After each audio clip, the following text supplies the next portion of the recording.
Intentional and effective action requires knowing your big rocks. And we have to be effective to know where we're focusing as opposed to what is giving us huge time sucks. Big rocks are the most important projects to help you meet your goals. So in a sales example, we're going to talk about big rocks as specific projects or accounts that are going to get us to our goal.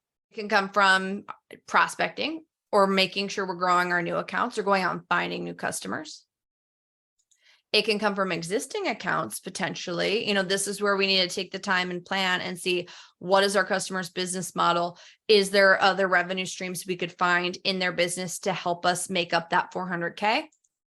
And almost always it's a blend of these two efforts, right? We're prospecting and we are managing existing accounts, but we need to make sure we're managing it with efficient time. What are we getting in exchange from those efforts? So it's really important to make sure you're looking at this and spending and allocating your time appropriately on your big rocks that are getting you to your goal. Because if you're spending all this time with these little ankle biters, it's preventing you from using your time to grow your other clients that are going to get you to your goal. So if you don't have a full plan of attack or action right now, that's okay. I'm hoping that as we go through this, you're going to start to have little ideas hit you and percolate, or that we can borrow from one another to help you with your big rocks doc.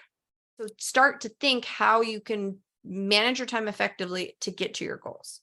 Obviously, I talked about time management and how we're spending our time and how we're making sure that the efforts we're putting into our accounts, we're taking the money in exchange, right? Sales is a transaction. That is okay. They need us and we need them. Tracking the results is important. So that's one piece.